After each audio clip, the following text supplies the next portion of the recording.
વિસ્તારથી વાત કરીશું હવામાન વિભાગની આગાહી અંગે। ચક્રવાત નલિયાથી 360 કિલોમીટર આગળ વધ્યું છે।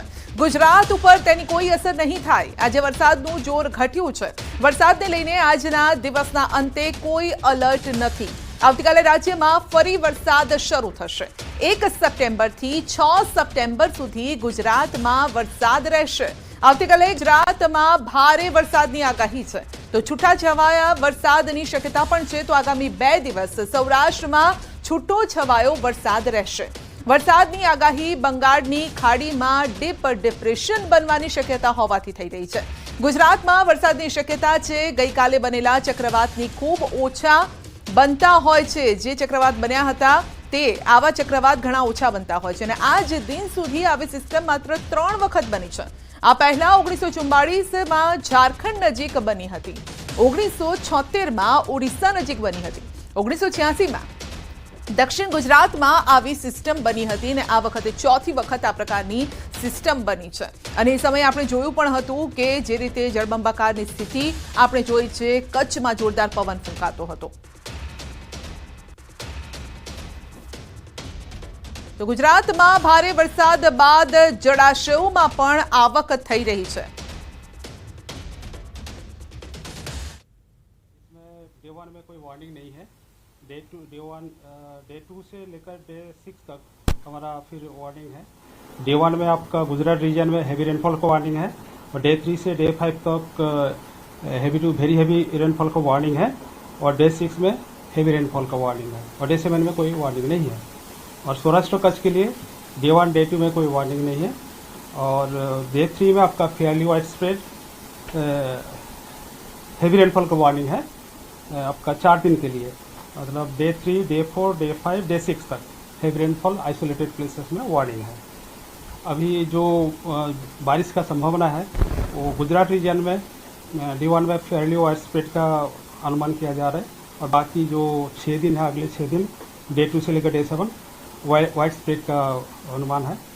और सौराष्ट्र कच्छ में डे 1 डे 2 स्कैटर्ड है और आपका डे 3 से लेकर डे 6 तक वाइड स्प्रेड है, डे 7 में फेयरली वाइड।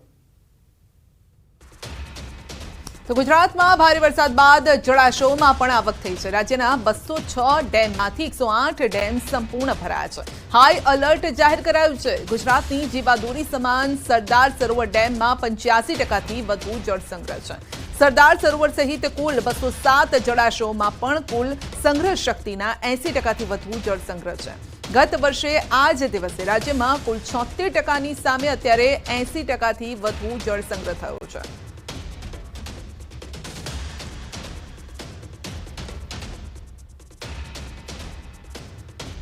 રાજકોટના ઉપલેટાના ગ્રામ્ય વિસ્તારમાં ભારે વરસાદના કારણે કોઝવેનું ધોવાણ થયું છે। મોટી પાનેલીથી સીમ વિસ્તાર વાવડિયા તરફ જવાના કોઝવેમાં ધોવાણ થયું છે। મોટી પાનેલીના કપોરિયા હોકડા ઉપર બનાવેલ કોઝવે તૂટી ગયો છે। કોઝવે તૂટી જતા ઘણા ખેતરમાં જવાનો રસ્તો પણ તૂટી ગયો છે।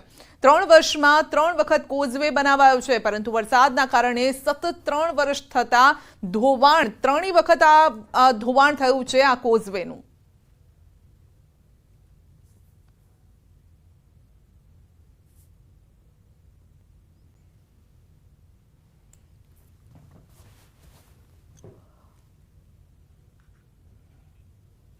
તો વરસાદનો વિરામ છતાં હજુ સુધી વરસાદી પાણી ઓસર્યા નથી। કચ્છમાં હાલ વરસાદનો વિરામ છે અને છતાં પણ ઘણા ભાગો હજુ પણ તરબોળ છે। માંડવીના બાબાવાડી વિસ્તારમાં હજુ પણ ઘણા વિસ્તારોમાં ઘૂંટણસમા પાણી ભરેલા છે। માંડવીના બાબાવાડીમાં ઘૂંટણસમા પાણી ભરેલા હોવાથી રહીશો પરેશાન છે। વરસાદી પાણીનો નિકાલ ન હોવાથી રહીશોમાં રોષ પણ જોવા મળી રહ્યો છે।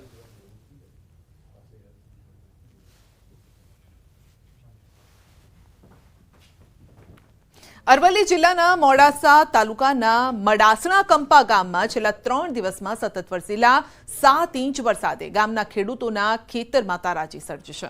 મેદાન જેવા ખેતરોને વરસાદના પાણીએ કોતરમાં ફેરવી નાખ્યા છે જેના કારણે ખેડૂતો મુશ્કેલીમાં છે।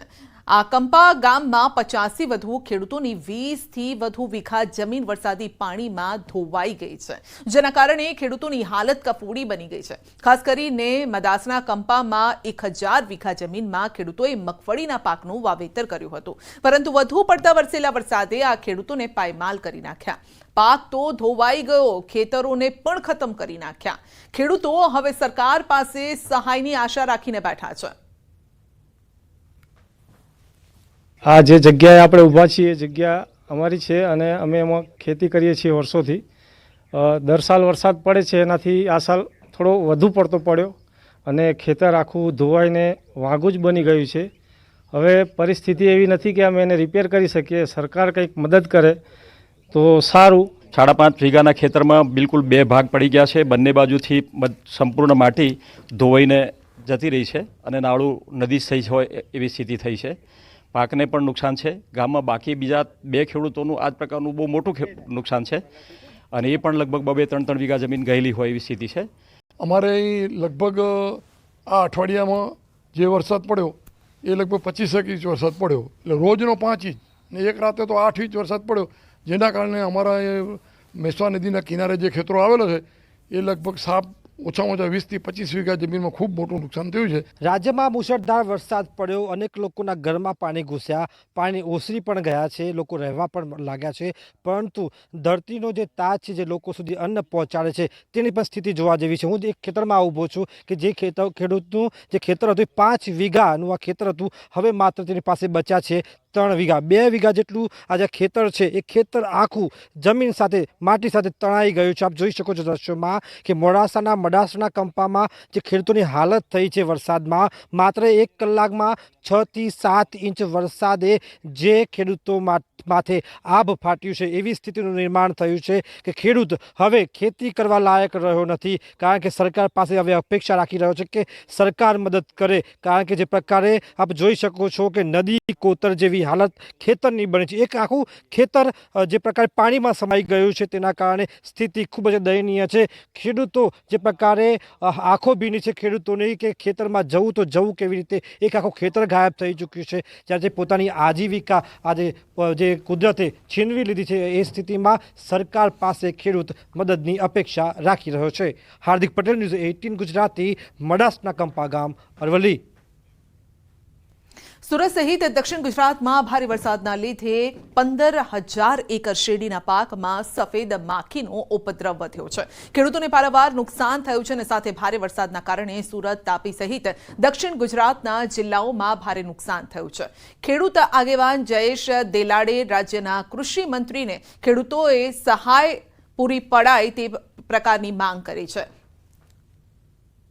તો શેરડીના 3 લાખ એકર પાકમાં મોટાભાગમાં પાકને વ્યાપક નુકસાન છે। જિલ્લાના ઓલપાડ, કુત્સડ, કીમ, પલસાણા, બારડોલી સહિતના વિસ્તારમાં સફેદ માખીનો ઉપદ્રવ છે અને ત્યારે વરસાદથી ખેતી પાકોને થયેલા નુકસાનીનો સર્વે કરવાની, સહાયમાં જીવાતથી અસરગ્રસ્ત ખેડૂતોનો પણ સમાવેશ કરવાની માંગ ઉઠી છે। આવનાર દિવસોમાં કૃષિ મંત્રીને અમે વિનંતી કરી છે કે જે સફેદ માખીના ઉપદ્રવને કારણે ખેડૂતોને ખૂબ નુકસાન થયું છે, એમને પણ આવડી લઈને ખેડૂતોને સહાય થાય, સર્વે થાય એવી અમે માંગ કરી રહ્યા છીએ। પંચમહાલના હાલોલમાં એલેમ્બિક કંપનીની દિવાલ ધરાશાયી થતા કેમિકલયુક્ત પાણી ખેતરોમાં ઘૂસી ગયું છે। ખેડૂતોનો આક્ષેપ છે પાનેલાવ ગામના ખેડૂતોના તુવેર, મગફળી, દિવેલા સહિતના પાકને ભારે નુકસાન થયું છે, તો જમીનનું ધોવાણ થઈ ગયું છે। 1 વીઘા દીઠ અંદાજિત 40,000નું નુકસાન છે। તો વરસાદી માહોલ દરમિયાન કંપની દ્વારા પાણીનો નિકાલ સીધો ખેતરોમાં કર્યો છે તેવો ખેડૂતો આક્ષેપ લગાવી રહ્યા છે અને સ્થાનિકોએ પાનેલાવ પંચાયત, તાલુકા પંચાયત અને જીપીસીબીને પણ રજૂઆત કરી છે। નુકસાનીનું વળતર માંગ્યું છે। ખેડૂતોએ કંપની વિરુદ્ધ કાર્યવાહી કરવાની પણ માંગ કરી છે। ગામનું નામ પાનેલાવ છે। અમારા ગામમાં એલેમ્બિક નામની કંપની આવેલ છે। એ કંપનીની પાછળ ઘણા બધા ખેડૂતોના ખેતરો આવેલા છે। એ ખેતરોની પાછળ કંપનીનો કોડ છે, તેની નીચેથી કેમિકલવાળું પાણી અને ત્યાં પાણી આવેલું, તેના લીધે ઘણા બધા ખેતરોના પાક નિષ્ફળ ગયા। કંપનીથી કયું વળતર અમને આપવામાં આવ્યું નથી અને અમે આ જાણ ટીડીઓ સાહેબને, મામલતદાર સાહેબને અને જીપીસીબી હાલોલમાં પણ અમે જાણ કરી છે અને હજુ અમને કોઈ યોગ્ય જવાબ મળ્યો નથી ત્યાંથી। અને અમને જ્યાં સુધી વળતર નહીં મળે તો અમે આગળ આંદોલન પણ કરીશું અને કંપનીના ગેટે અમે બધા ખેડૂતો થઈને બેસી જશું ધરના પર. મોરબીના માળિયા મિયાણા તાલુકાના પૂર અસરગ્રસ્ત ગામોની મુલાકાત દરમિયાન ધારાસભ્ય કાંતિ અમૃતિયાએ આપ્યું મહત્વનું નિવેદન. તેમણે કહ્યું કે તમામ સરપંચ, તલાટી, મંત્રીઓને સ્વભંડોળમાંથી વરસાદ પ્રભાવિત લોકો માટે રૂપિયા વાપરવા માટે ખુલ્લી છૂટ છે. ધારાસભ્યએ વધુમાં કહ્યું કે કોઈપણ ગ્રામ પંચાયતમાં થયેલ ડેમેજને રિપેરિંગ કરો. બધી પંચાયતોમાં પૈસા પડ્યા છે.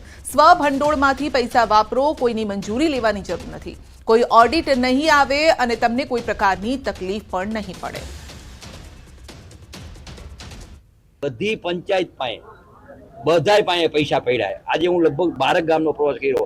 બધાય સરપંચને પૂછ્યું તમારા ખાતામાં કેટલા છે? 5 લાખ 7 લાખ. એટલે મારી વિનંતી છે કોઈની કાંઈ મંજૂરી નથી લેવી. સરપંચ અને મંત્રી સાથે મળીને ગામમાં પણ જે પણ જરૂરિયાત હોય એ કામ ચાલુ કરી દો. તમારું કાંઈ ઓડિટે નહીં આવે ને તમને કાંઈ તકલીફ નહીં પડે.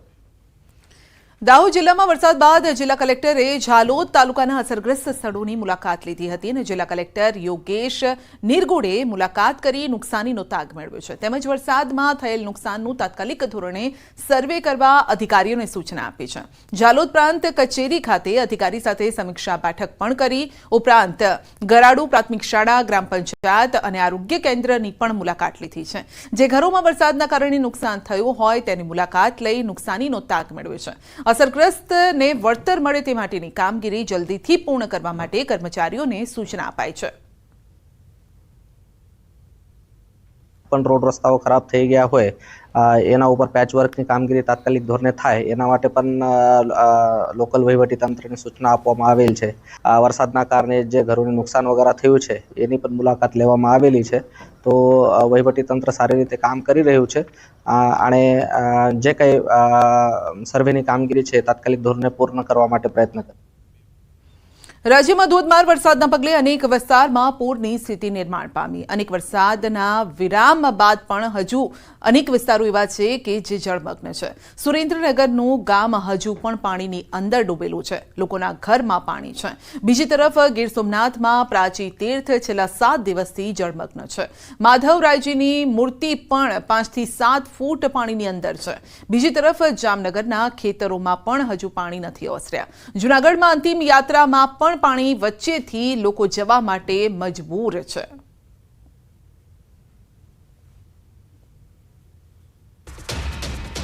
તો સુરેન્દ્રનગરના થાન તાલુકાના તરણેતરના ખાતે વિશ્વ પ્રસિદ્ધ તરણેતરનો ભાતીગળ લોકમેળો ચાલુ વર્ષે પણ પરંપરાગત રીતે યોજાશે. 6 સપ્ટેમ્બરથી 9 સપ્ટેમ્બર સુધી યોજાનાર આ મેળાના આયોજનને લઈને તરણેતર ગ્રામ પંચાયત ખાતે બેઠક યોજાઈ. ચાલુ વર્ષે પણ રાબેતા મુજબ તરણેતરનો લોકમેળો 4 દિવસ માટે યોજાવાનો નિર્ણય લેવાયો છે. આ બેઠકમાં સાંસદ ચંદુભાઈ શિહોરા, કલેક્ટર કેસી સંપટ, જિલ્લા પોલીસ વડા ડોક્ટર ગિરીશ કુમાર પંડ્યા સરપંચની ઉપસ્થિતિ રહી અને આ અગાઉ તરણેતર ગ્રામ પંચાયત દ્વારા વરસાદની પરિસ્થિતિને ધ્યાને લઈને મેળો નહીં યોજવા થોડા દિવસો પહેલા કલેક્ટરને રજૂઆત પણ કરી હતી. પંચમહાલ જિલ્લામાં વરસાદે વિરામ લીધો છે અને ત્યારે ભાદર સહિતના ઉપરવાસના ડેમમાં પાણી છે. પોરબંદર જિલ્લામાં એ પાણી ફરી વળ્યા. ખાડી કાંઠાના વિસ્તારો તેમજ ઘેડ પંથકમાં પાણી ભરાયા. પૂરગ્રસ્તોને એસડીઆરએફ, નેવી, કોસ્ટગાર્ડની મદદથી સહી સલામત સ્થળે ખસેડવામાં આવ્યા. પૂરગ્રસ્ત વિસ્તારોમાં તંત્રએ 91 લોકોનું રેસ્ક્યુ કર્યું. 50 લોકોને એરલિફ્ટ કર્યા. 1800 જેટલા લોકોનું સ્થળાંતર કરવામાં આવ્યું છે. તો સાયક્લોનને લઈને જિલ્લા વહીવટીતંત્ર અલર્ટ મોડ પર. માછીમારોને દરિયો ન ખેડવા પણ અપીલ કરાઈ છે. SDRF, police, marine commando force, navy અને કોસ્ટગાર્ડ આમ તમામ એજન્સીઓની મદદથી જ્યાં જે પ્રકારની પરિસ્થિતિ હતી એ પ્રમાણે રેસ્ક્યુ ઓપરેશન હાથ ધરવામાં આવેલા છે. કેટલીક જગ્યાએ બોટ દ્વારા સ્થાનિક તરવૈયાઓની મદદ લઈને પણ લોકોને વાડી વિસ્તારમાંથી રેસ્ક્યુ કરી અને સલામત જગ્યાએ ખસેડાયેલા છે. જે લોકો વાડી વિસ્તારમાં કેવા ફસાયેલા હતા એવા લોકોના જીવ બચાવવા માટે રેસ્ક્યુ ઓપરેશન કર્યા છે અને એવા કુલ આપણે 91 લોકોને આપણે રેસ્ક્યુ કરીને એમના જીવન બચાવ્યા છે. ના 91 પૈકી 50 વ્યક્તિ એવી છે કે જેમને આપણે કોસ્ટગાર્ડ દ્વારા એર લિફ્ટિંગથી બચાવ્યા છે. ભરૂચમાં ચોમાસામાં રસ્તાની બદતર હાલત થઈ છે. મોટાભાગના તમામ વિસ્તારોના માર્ગ બિસ્માર બન્યા છે. બિસ્માર માર્ગના પગલે શહેરમાં ટ્રાફિક જામની વિકટ સમસ્યા છે. વાહન ચાલકોને પારાવાર મુશ્કેલી વેઠવાનો વારો આવ્યો છે. બિસ્માર માર્ગના આકાશી દ્રશ્યો પણ સામે આવ્યા છે. એક તો ટ્રાફિક જામ છે, રસ્તાના હાલ પણ ખસ્તા થઈ ગયા છે અને જેના કારણે અકસ્માતનો ભય પણ લોકોને રહે છે.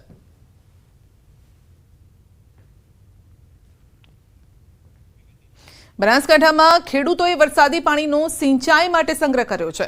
ખેડૂતોની આ પહેલથી ભૂગર્ભનું જળસ્તર ઊંચું આવ્યું છે. ડીસા તાલુકાના માલગઢ ગામમાં ખેડૂતોએ વરસાદી પાણીને જમીનમાં ઉતારવા ઢાળ પરથી એક પ્લાન્ટ તૈયાર કર્યો. આ પાણીના કારણે બોરવેલ રિચાર્જ થઈ રહ્યા છે. ખેડૂતોનું કહેવું છે કે પહેલા ખેતરોમાં ઘૂંટણસમાં પાણી ભરાઈ જતા, વાવેતરનો ખર્ચો પણ માથે પડતો, પરંતુ ધારાસભ્યના માર્ગદર્શન હેઠળ સરકારી યોજનાની મદદથી વરસાદી પાણીના સંગ્રહ માટે ચેનલ તૈયાર કરી છે, જેના દ્વારા પાણીનું તળ પણ ઊંચું આવ્યું છે અને આ પાણીનો ઉપયોગ ખેતીમાં કરી શકાય છે. બનાસકાંઠામાં પાણીની સમસ્યા વિકટ છે અને ત્યારે બધા જ ખેડૂતો આ રીતે પાણીનો સંગ્રહ કરે તો ખેતીમાં પણ ફાયદો થાય. અમારા ખેતરમાં ખૂબ બધું પાણી ભરાતું હતું. 20 વીઘા જગ્યા છે મારે. પછી અમે પરવીનભાઈએ કહે કે સરકારી લાભ મળે છે મનરેગા અંતર્ગત, એટલે પછી અમે ચેમ્બર બનાવ્યું 9 બાય 9નું 9 ફૂટ ઊંડું. એમાં ગેવલ, કપચી ને કોલસા ને એવું બધું નાખી પાણી 20 વીઘોનું મારું એક જ ઢાળ કરી ચેમ્બર સુધી લાવ્યું. એ ચેમ્બરથી સીધો જૂના બોરવેલમાં રિચાર્જ થાય. ડીસાના ધારાસભ્ય શ્રી પરવીનભાઈ માળીએ પાણીનું જળ ભૂગર્ભ કરવાનું સિસ્ટમ કર્યું છે. એના લીધે ખેડૂતો ખેતરની અંદર કે એના ઘરની આજુબાજુ કુંડીઓ બનાવી ગેવલ ભાઠા નાખી, પથ્થર નાખી અને એ પાણી બોરની અંદર મૂકે છે. એટલે અમારે ખેતરનું પણ પાણી નિકાલ થઈ જાય અને એ પાણી જમીનની અંદર જાય. એના લીધે અમારું પણ તળ પણ અધર આવી જાય છે. એના લીધે આવા દરેક ખેડૂતોને નમ્ર વિનંતી છે કે આવી સિસ્ટમ કરો એટલે આપણા તળ ઊંચા આવી જાય અને આપણું પાકને પણ નુકસાન ના થાય.